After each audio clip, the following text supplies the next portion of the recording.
Hello बच्चों, आज की वीडियो में हम लोग देखने वाले हैं न्यूमेरिकल्स ऑन क्वांटाइजेशन।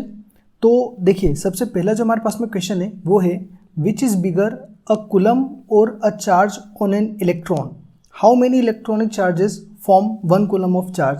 बड़ा सिंपल क्वेश्चन है। इसमें अपने को ये पूछा है कि बड़ा कौन होगा, एक कूलम बड़ा होगा या फिर a charge on an electron. देखिए, इसमें थोड़ा सा इसको जो है एमसीक्यू के फॉर्मेट में पूछा जा सकता है कि वन कूलम चार्ज के अंदर कितने नंबर ऑफ इलेक्ट्रॉन्स होते हैं, या फिर एक चार्ज के ऊपर कितने एक इलेक्ट्रॉन के ऊपर कितने चार्ज होते हैं।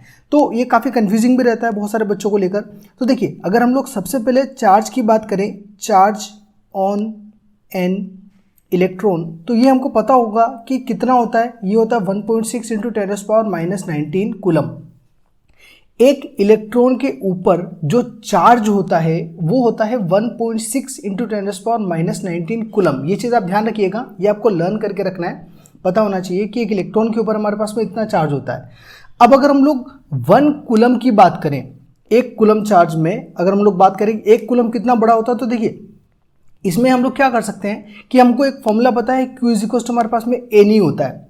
Q is equals to n. Q का मतलब होता है चार्ज, एन का मतलब होता है नंबर ऑफ इलेक्ट्रॉन, और ई का मतलब होता है charge on an electron, right. E की वैल्यू हमारे पास में ये होती है जो मैंने ऊपर लिखी दी है। अब यहाँ पे एन का मतलब हमको ये पता है कि नंबर ऑफ इलेक्ट्रॉन्स होते हैं, तो हम क्या करेंगे 1 कूलम चार्ज के अंदर, मतलब क्यू इक्वल टू अगर हम लोग 1 कूलम लें तो इस 1 कूलम में नंबर ऑफ इलेक्ट्रॉन्स निकाल के देखते हैं, नंबर ऑफ इलेक्ट्रॉन्स कितने आएंगे। तो देखिए एन इक्वल टू क्या हो जाएगा, क्यू बाई ई।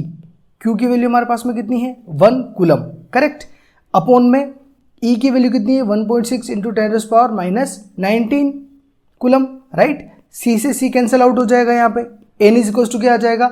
अब देखिए 1 को अगर आप 1.6 से डिवाइड करोगे तो आपको मिलना है 6.25 इंटू 10 की पावर को जब ऊपर भेजोगे तो ये हो जाएगा -19, लेकिन जब इसको सॉल्व करोगे तो ये हो जाएगा 10 की पावर 18। दैट मीन्स अगर आप 1 को डिवाइड करोगे तो आपको जो आंसर मिलना है वो मिलना है 0.625 इंटू, अब 10 की पावर -19 को ऊपर भेजोगे तो क्या हो जाएगा, प्लस में हो जाएगा।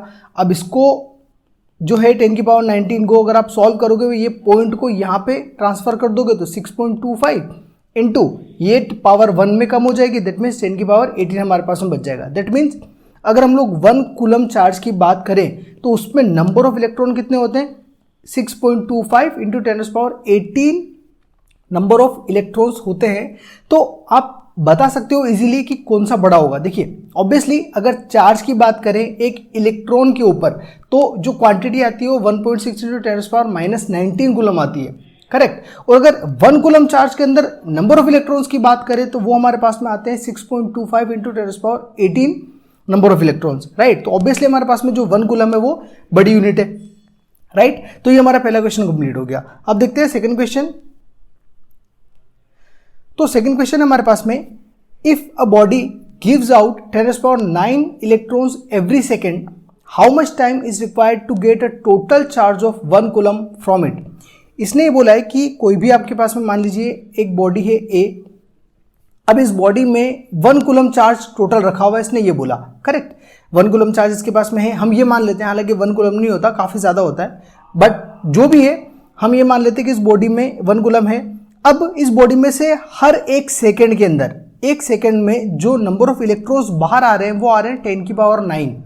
तो टोटल 1 कूलम को आने में कितना लगेगा। देखिए ये भी काफी सिंपल क्वेश्चन है। अभी जस्ट हमने पीछे वाले क्वेश्चन में देखा है कि 1 कूलम चार्ज के अंदर कितने नंबर ऑफ इलेक्ट्रॉन्स होते हैं, तो वो हमने पता देखा था 6.25 इंटू 10⁻18 इलेक्ट्रॉन देखे थे कि 1 कूलम चार्ज में हमारे पास में 6.25 इंटू 10⁻18 कूलम होते हैं नंबर ऑफ इलेक्ट्रॉन्स, राइट। अब एक सेकेंड के अंदर अगर 10 की पावर 9 इलेक्ट्रॉन बाहर आ रहे हैं तो टोटल 6.25 इंटू 10⁻18 इलेक्ट्रॉन्स को निकलने में कितना टाइम लगेगा। ये हम लोग क्यों बोल रहे हैं, क्योंकि 1 कूलम में नंबर ऑफ इलेक्ट्रॉन्स इतने होते हैं, हमें ये पता है। तो हम लोग यहां पे लिख सकते हैं in 1 coulomb charge there are 6.25 into 10⁻18 electrons, ठीक है। ये चीज हम लोग मेंशन कर सकते हैं। अब टाइम रिक्वायर्ड निकालेंगे, अगर हम लोग टाइम रिक्वायर्ड, तो वो कैसे निकालेंगे? देखिए टोटल कितना है इसके पास में 6.25 इंटू 10⁻18 है। हर एक सेकंड में कितना निकल रहा है? 10⁹ निकल रहा है। तो टोटल जितने भी नंबर ऑफ इलेक्ट्रॉन्स है उसको डिवाइड कर दो हर एक सेकंड में जितना निकल रहा है उससे। तो यहाँ पे अगर आप इसको सॉल्व करोगे तो ये हो जाएगा 6.25 इंटू 10⁻18 और जो 10⁹ है ये अगर ऊपर जाएगा तो 10⁻⁹ हो जाएगा। और इसको अगर आप सॉल्व करोगे तो 6.25 इंटू 10⁻+9 आ जाएगा। ये काय में आ जाएगा? सेकंड में आ जाएगा। करेक्ट, ये हमारे पास में आंसर आया सेकंड में। लेकिन अगर आप इसको और थोड़ा सा सॉल्व करने की कोशिश करो तो देखिए सेकंड वाली चीज़ को अगर हम लोग ईयर में कन्वर्ट करना चाहें, ईयर में क्यों कर रहे हैं ये मैं आपको बता दूंगा, क्योंकि 10⁹ सेकंड यानी कि बहुत बड़ा अमाउंट आ रहा है 10⁻⁷ सेकंड के फॉर्म में। तो हम क्या करें, इसको ईयर में कन्वर्ट कर लें ताकि हमको समझने में ईजी रहे कि एक्चुअल में कितना टाइम है ये। राइट, तो ईयर में कन्वर्ट करने के लिए हम बेसिकली क्या करेंगे, इसको 6.25 इंटू 10⁹ तो एज इट इज रह जाएगा। अपॉन में इसको हम लोग ईयर में देखिए डेज कितने होते हैं? 365 डेज होते हैं। करेक्ट, 365 दिन में हर एक दिन में कितने 24 घंटे होते हैं, तो 24। फिर इनटू हर एक जो आर होता है उसमें 36 सेकंड होते हैं, क्योंकि ऊपर वाली यूनिट हमारे पास में सेकंड है तो ईयर को भी क्या करना पड़ेगा? सेकंड में। तो इसलिए हम लोगों ने इसको डिवाइड कर दिया। तो 365 इंटू 24 इंटू 3600 से अगर आप डिवाइड करोगे तो ये आपको जो आंसर मिलना है ये ईयर्स में मिलना है। और अगर आप इसको सॉल्व करोगे तो ये आपको मिलेगा 198.18 ईयर्स। ये मैंने ऑलरेडी सॉल्व करके रखा हुआ था इसलिए मैं यहाँ पर डायरेक्ट लिख रहा हूँ, आप चाहे तो इसको सॉल्व कर सकते हैं। तो 198.18 ईयर्स लगभग इसको हम लोग 200 साल मान सकते हैं, 200 ईयर्स। तो आप सोचिए कि एक कूलम चार्ज को इस रेट से अगर 10⁹ इलेक्ट्रॉन्स एक सेकंड के अंदर बाहर आते हैं तो टोटल 1 कूलम को आने में 200 साल लगेंगे। यानी कि 1 कूलम अपने आप में बहुत बड़ा अमाउंट होता है चार्ज का। राइट, तो इस तरीके से आप इस चीज को समझ सकते हैं। अब अगला क्वेश्चन है हमारे पास में, देखिए क्वेश्चन नंबर 3 है, how much positive and negative charge is there in a cup of water. एक कप ऑफ वाटर अगर आप लेते हैं तो उसके अंदर कितने पॉजिटिव या नेगेटिव चार्जेस वहां पे होंगे ये आपको बताना है। पॉजिटिव इन द सेंस आप बोल सकते हैं प्रोटॉन, अगर नेगेटिव की बात करें तो नेगेटिव इन द सेंस आप लोग समझ सकते हैं इलेक्ट्रॉन। राइट, तो देखिए यहां पे हम लोग सबसे पहले क्या करेंगे कि जो इसने कप ऑफ वाटर बोला है उस कप को हम लोग मान लेंगे कि एक्चुअल में पहले फिक्स करेंगे क्वांटिटी कितनी है। तो हम लोग उसमें सपोज कर लेंगे कि जो एक कप होता है उसके अंदर 250 ग्राम वाटर होता है, ये हम लोगों ने मान लिया।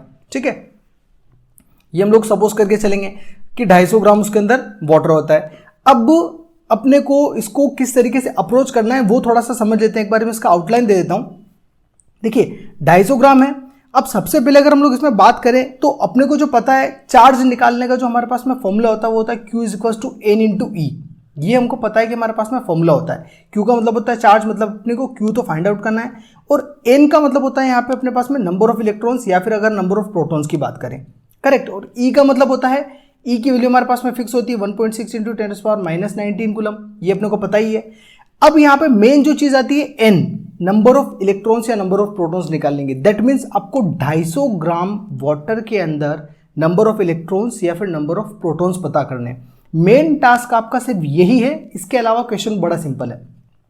देखिए इसको निकालने के लिए हमको सबसे पहले क्या करना पड़ेगा, इसको थोड़ा सा हम लोग रिवर्स ऑर्डर में लेके चलेंगे ताकि समझने में ज़्यादा इजी रहे कि नंबर ऑफ इलेक्ट्रॉन्स अपने को निकालने, ये अपने को दिमाग में रखना है कि हाँ नंबर ऑफ इलेक्ट्रॉन्स वो भी किसमें 250 ग्राम वाटर के अंदर।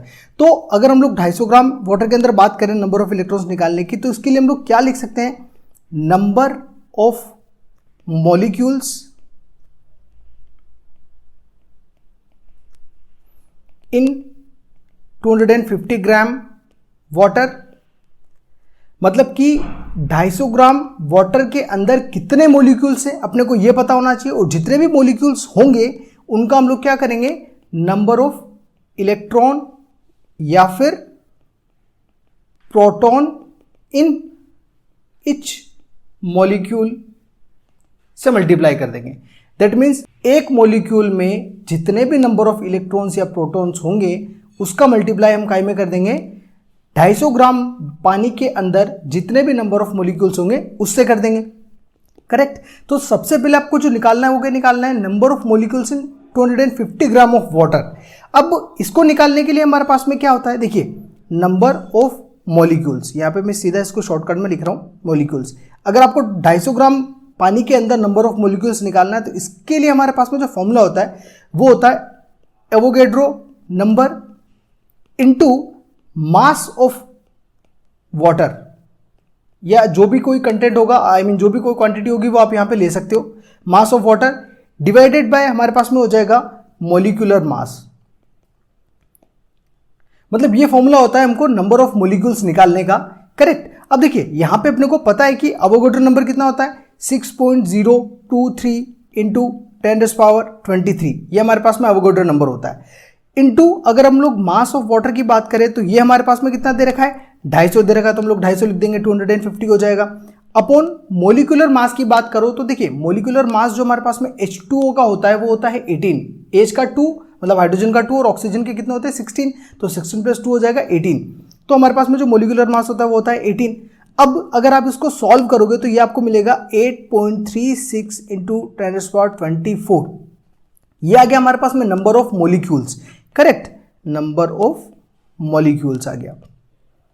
अब नंबर ऑफ मॉलिक्यूल्स तो आ गया, अब सेकंड चीज क्या चाहिए अपने को, नंबर ऑफ इलेक्ट्रॉन या फिर number of proton in each molecule, हर एक मॉलिक्यूल के अंदर कितना नंबर ऑफ इलेक्ट्रॉन और कितना नंबर ऑफ प्रोटॉन होगा। तो देखिए मॉलिक्यूल हमारे पास में किस चीज का है H2O का मॉलिक्यूल है। अब H2O में अगर आप नंबर ऑफ इलेक्ट्रॉन्स की बात करो तो H में कितने होते हैं 2 होते हैं, और अगर ऑक्सीजन की बात करो तो उसमें 8 होते हैं, तो टोटल कितने हो गए हमारे पास में 10, यानी कि हमारे पास में 10 नंबर ऑफ इलेक्ट्रॉन्स या फिर हमारे पास में नंबर ऑफ प्रोटॉन्स आ गया।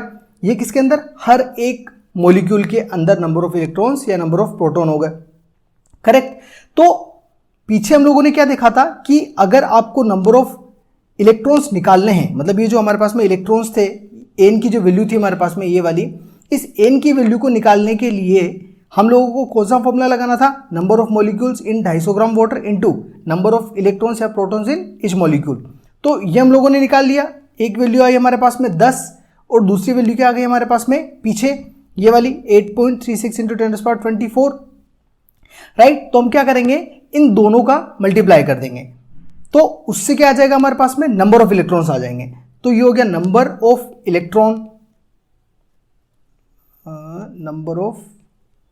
इलेक्ट्रॉन, ये हो जाएगा आपका 10 इंटू पीछे क्या है हमारे पास में 8.36 इंटू 10⁻24, 8.36 इंटू 10⁻24 क्या है, नंबर ऑफ मॉलिक्यूल्स है, और 10 क्या है, हर एक मॉलिक्यूल में कितने नंबर ऑफ इलेक्ट्रॉन्स हैं। जब आप इन दोनों का मल्टीप्लाई करोगे तो देखो ये 10 की पावर 1 है और ये 10 की पावर 24 है, तो दोनों मिला के 10 की पावर 25 कर देते हैं सीधा, तो 8.36 इंटू 10⁻24 ये हमारे पास में आ गया, नंबर ऑफ इलेक्ट्रॉन्स आ गया। अब देखिए हमको यहीं पे नहीं रुकना है, हमको निकालना है charge, Q is equal to हमारे पास में होता है Ne, तो N हम लोगों ने फाइनली क्या करा, फाइंड आउट कर लिया। N कितना होगा हमारे पास में 8.36 इंटू 10⁻25 इंटू N की वैल्यू क्या है, E की वैल्यू क्या है हमारे पास में 1.6 इंटू 10⁻19, ये हमको पता है। अगर आप इसको सॉल्व करोगे तो देखिए आपको क्या मिलेगा 1.33 इंटू 10⁻7 कूलम, ये आपको आंसर मिलना है। ये मैंने ऑलरेडी सॉल्व करके रखा हुआ था, आप चाहे तो इसको सॉल्व कर सकते हैं, काफी इजी है सॉल्व करना। तो Q इज इक्वल टू हमारे पास में आंसर क्या आ गया 1.33 इंटू 10⁻7 कूलम आ गया। मतलब कि जो 250 ग्राम ऑफ वाटर हमारे पास में है या फिर एक कप ऑफ वाटर जो है उसमें हमको जो चार्जेस मिलेंगे वो कितने मिलेंगे 1.33 इंटू 10⁻7 कूलम। ऑलराइट, तो ये आपके क्वेश्चंस खत्म हो गए। अब इससे रिलेटेड अगर आपको कोई डाउट हो तो आप लोग कमेंट सेक्शन में पूछ सकते हैं, मैं आपको उसका आंसर कर दूंगा। Okay, thanks for watching.